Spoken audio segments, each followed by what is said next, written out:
ध्यान रखना, 4 से 5 पॉइंट बताऊंगा और वो आपके लिए इतने स्पेशल होने वाले हैं अप्लाइड क्वेश्चंस के लिए जो आप सोच भी नहीं सकते। सारे सब्जेक्ट के बेस पे मैं आपको बताऊंगा।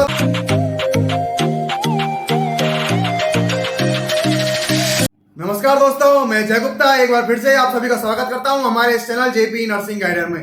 जैसा कि दोस्तों आपको पता है, नोट सेट 2022 की घड़ियां बहुत ज्यादा नजदीक है और कभी कभी हमें दिमाग में आता है कि यार एनक्लेव के क्वेश्चंस को किस तरह सॉल्व करना चाहिए।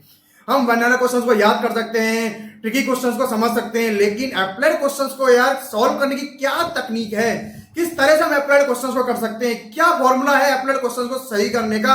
दोस्तों मैं बहुत ज्यादा इंपॉर्टेंट पॉइंट्स बताने वाला हूं उसके लिए।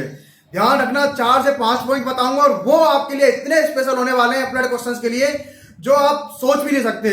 सारे सब्जेक्ट के बेस पे मैं आपको बताऊंगा, तो बस आप चैनल पर बने रहिएगा और चैनल पे अगर नए हो तो चैनल को सब्सक्राइब करके बेल आइकन दबाना बिल्कुल ना भूलें। बाकी हम टेलीग्राम, व्हाट्सएप, इंस्टाग्राम पे मिल जाएंगे आपको। टेलीग्राम पे डेली 8 बजे क्विज होती है, आप ज्वाइन करें और हमारे साथ उस क्विज को भी दें। सारी क्विज आपके लिए ही क्रिएट की जाती है और आपके लिए ही बनाई जाती है। दोस्तों स्टार्ट करते हैं अपन आज की इस वीडियो के बारे में। तो दोस्तों अप्लाइड क्वेश्चन को सबसे बड़ा सॉल्व करने का तकनीक, जैसा कि मैंने आपको बताया, अगर अप्लाइड क्वेश्चन के ऊपर महारत हासिल करनी है तो आप एनक्लेव की एक बुक आती है क्वेश्चन आंसर रिव्यू वाली, अगर आपके पास वो पीडीएफ नहीं है तो टेलीग्राम पे मैंने डाली हुई है वो पीडीएफ, आप जाएं, ज्वाइन करें और वहां से उस पीडीएफ को डाउनलोड करें। वो 1550 क्वेश्चन, 1550, 1550 वो क्वेश्चन आपको करने ही करने हैं, जिससे आपको पता लग जाएगा दोस्तों कि अप्लाइड क्वेश्चन किस तरह से बनते हैं और किस तरह से उन पर महारत हासिल की जाती है। क्योंकि वो क्वेश्चन ना तो मोस्टली और पिन पॉइंट लेवल के, ना ही वो बिल्कुल टारगेट और पीआर लेवल पे, वो बिल्कुल अपने उस लेवल पे जैसे नोट सेट में अपन से क्वेश्चन पूछे जाते हैं। तो पहला पॉइंट तो आपको ये याद रखना है। दूसरा पॉइंट, जब भी दोस्तों आप क्वेश्चंस करें, आप एलिमिनेशन, आपको वो क्वेश्चन नहीं आता ना दोस्तों, फिर भी आप क्वेश्चंस को अटेम्प्ट कर लोगे। कैसे? सुनिए, आप हमेशा एलिमिनेशन टेक्निक को यूज करें। एलिमिनेशन भी कैसे करें सब बता देते हैं सर कि एलिमिनेशन कैसे करें।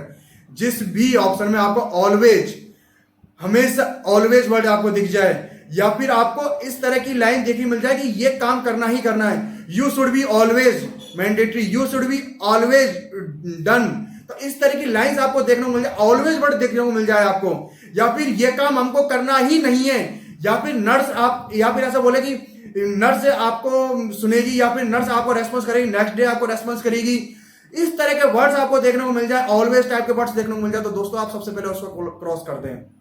Got it?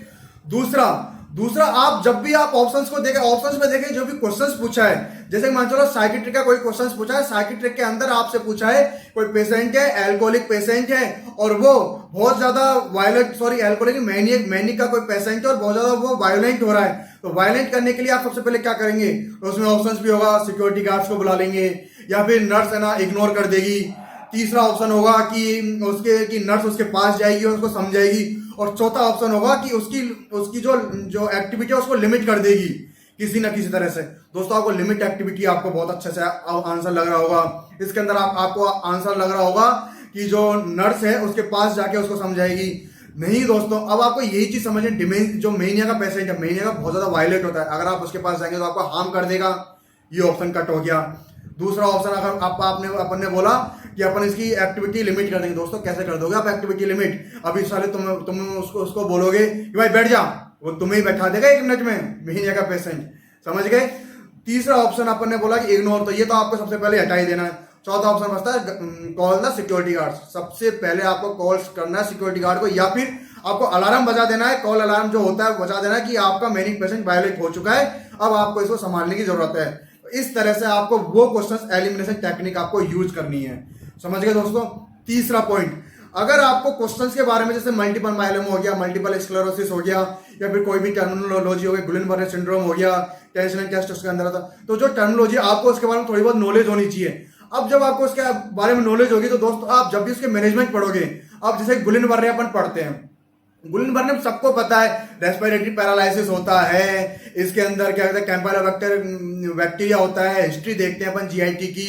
लेकिन दोस्तों मैनेजमेंट से क्वेश्चन आ गया तो क्या करोगे आप? तो यही आप जो मैं बोलता हूँ ना, की मैनेजमेंट, तो आप मत पढ़ो ना सारी चीजें मैनेजमेंट के अंदर कि आप इसकी जब आप इसका ट्रीटमेंट करोगे तो आप जैसे असेंडिंग पैरालिसिस होता है तो डिसेंडिंग मैनर में आप इसकी केयर करोगे, वो करो। यार कभी नहीं आते इनसे क्वेश्चंस, आप क्वेश्चंस करोगे तो आपको पता लगेगा, इसमें क्वेश्चंस बनेगा कि बेड साइड आपको क्या रखना है। गुलिन-बर्रे सिंड्रोम का पेशेंट है, आपको बेड साइड क्या रखना है, तो आपको पता है रेस्पिरेटरी पैरालिसिस हो रहा है इसके अंदर, सबसे इंपॉर्टेंट प्रॉब्लम, सबसे मेन प्रॉब्लम तो यही है। तो आपको इसको केयर करना है, ट्रीट करना है, तो आपको हमेशा बेड साइड मैकेनिकल वेंटिलेटर या फिर ट्रैकियोस्टोमी होनी चाहिए।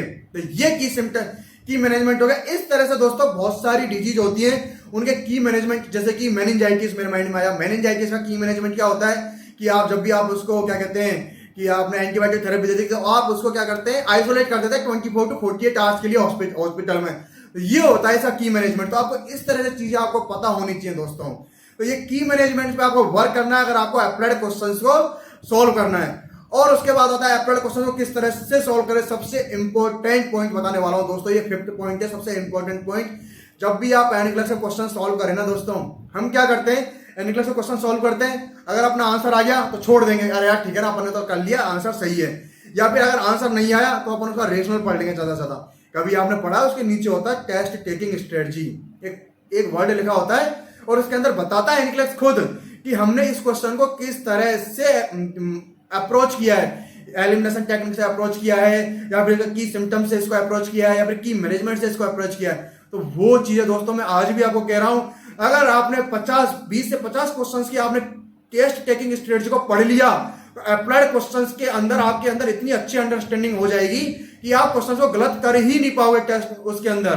क्योंकि टेस्ट टेकिंग स्ट्रेटजी को आप पढ़ो, कम से कम 30-50 क्वेश्चंस के अंदर पढ़ो आप टेस्ट टेकिंग स्ट्रेटजी को, आपको पता लगेगा किस तरह से स्ट्रेटजी को आपको यूज करते हैं, किस तरह से वो क्वेश्चंस को अप्रोच करते हैं। तो ये सारी चीजें थी दोस्तों, आप जिस तरह से अप्लाइड क्वेश्चंस को अटेम्प्ट कर सकते हैं। ये सारी चीजें दोस्तों क्योंकि मैं खुद करता था, मैंने खुद, मेरी इतनी अच्छी महारत हासिल हो गई थी अप्लाइड क्वेश्चंस पे कि मैं सोच के गया था नोट सेट 2021 में अगर अप्लाइड क्वेश्चंस आए तो मेरा बिल्कुल गलत नहीं होगा। क्यों? क्योंकि मैंने सारे एनक्लेव से 1550 क्वेश्चन 2 बार किए थे, की सिम्टम्स मैंने लिखे हुए थे अलग से कॉपी में, की मैनेजमेंट अलग से अपने नोटबुक में लिखे हुए थे, और रिवाइज करता था, क्वेश्चंस प्रैक्टिस करता था, एलिमिनेशन टेक्निक्स को यूज करता था। तो मेरे अंदर इतनी अच्छी अंडरस्टैंडिंग हो गई थी कि यार अप्लाइड क्वेश्चन तो मैं गलत कर ही नहीं पाऊंगा बिल्कुल भी। But by luck not set 2021 में पूरा फाउंडेशन लेवल के क्वेश्चंस पूछ लिए गए, लेकिन वहां भी मेरे बहुत अच्छे, क्योंकि मेरा बेस क्लियर था तो मेरी बहुत अच्छे क्वेश्चन सॉल्व हुए। ठीक है दोस्तों, तो यही सारी चीजों को ध्यान रखना है। बाकी अगर आपसे और भी कोई क्वेश्चन में गलतियां होती हैं, या फिर कोई भी क्वेश्चन रिगार्डिंग आपको कोई भी क्वेरी होती है, या फिर पढ़ते टाइम या फिर स्टडी टाइम से रिलेटेड कोई भी क्वेरीज होती हैं, तो आप वो मुझसे पूछ सकते हैं। टेलीग्राम पे आप मुझसे जुड़ सकते हैं, मुझसे व्हाट्सएप पे आप मुझसे जुड़ सकते हैं, इंस्टाग्राम पे मुझसे जुड़ सकते हैं, कहीं भी आप मुझसे क्वेरी पूछ सकते हैं, या फिर कमेंट बॉक्स में आप बता सकते हैं कि सर हमारी ये प्रॉब्लम है और आप इस पे हमें वीडियो बना के थोड़ा बताएं कि किस तरह से हमें सॉल्व करनी है चीजें। ठीक है दोस्तों, आज की वीडियो में इतना ही। आशा करता हूं आपको वीडियो अच्छी लगी है। वीडियो अगर अच्छी लगे तो लाइक करें, कमेंट करके मुझे बताएं आपको वीडियो कैसी लगी, और चैनल पर नए हैं तो चैनल को सब्सक्राइब करके बेल आइकन दबाना बिल्कुल भी ना भूलें। धन्यवाद।